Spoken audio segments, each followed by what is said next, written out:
A heartbroken mom has described how she performed CPR on her daughter as the teenager died from sepsis. Collapsing in front of her terrified family with the illness, Chloe Christopher, 17, died on New Year's Eve in 2014. Mother Michelle said hearing the words, "Ma'am, I'm frightened, I don't feel very well, will stay with her forever." She then had to perform CPR on her daughter after she suffered a cardiac arrest. The distraught mother has been describing what happened that devastating night to help others learn to recognize the signs of the deadly infection. It was thought that Aberdare Community School student Chloe, from Cremon, Wales, was suffering a chest infection at the time. She was a little lethargic with some aches and pains, but it seemed nothing to worry about, Wales Online reports. In a new film produced by the Welsh Ambulance Service, Michelle said, "It was Christmas week and Chloe seemed to have what we thought was a cold or maybe the start of a chest infection. She spent one evening with one of her closest friends laughing and joking and looking forward to New Year's Eve celebrations, as they were going to a fancy dress party. They were both together as Chloe rapidly deteriorated. It was so sudden, 1 minute laughing and joking, the next she said she felt unwell and a bit scared. She then collapsed in front of us. Hearing the words, 'Ma'am, I'm frightened, I don't feel very well, will stay with me forever.' I phoned for the emergency services immediately, and even though we didn't know what was happening, we knew it was serious. Chloe suffered a cardiac arrest in front of us, and having to try and perform CPR on your own daughter was indescribable. The emergency staff were amazing, and tried their utmost to save Chloe, but to no avail. Sepsis occurs when the body's response to an infection injures its own tissues and organs, and it can lead to shock, multiple organ failure and death, especially if not recognized early.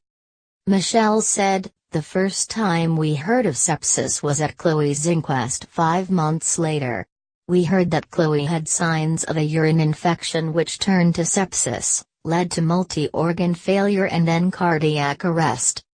Since Chloe's passing, it's been my passion to raise awareness and to help educate the public on the signs of sepsis.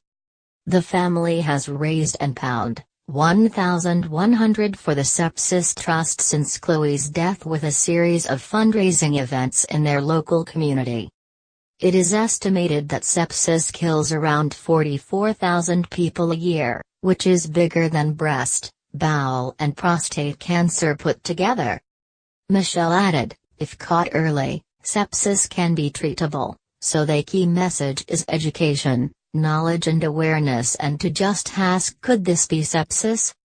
By doing this, it helps keep our beautiful Chloe's memory alive, hoping that maybe we can save a family going through what we have." The Welsh Ambulance Service uses the National Early Warning Score (NEWS) tool to identify whether a patient is suffering from sepsis. News looks at 7 factors, including blood pressure, pulse rate, respiratory rate, oxygen saturation, level of consciousness, temperature, and whether the patient is receiving supplemental oxygen. Under its new clinical response model, made permanent in February 2017, the Welsh Ambulance Service is measured against the number of suspected sepsis patients who have had a documented news score. Between July and September 2017, this was 102 out of 104, 98.1%, patients across Wales. The Welsh Ambulance Service is calling on people to seek help immediately if they suspect the signs of sepsis. Andy Swinburne, the Trust's Assistant Director of Paramedicine, said, "Sepsis is a serious condition that can initially look like flu, gastroenteritis or a chest infection. If you develop slurred speech or confusion, extreme shivering or muscle pain, severe breathlessness, mottled skin, or you have trouble passing urine, It could be sepsis and you must seek medical help immediately. It could mean the difference between life and death. For more information about sepsis, visit the UK Sepsis Trust website.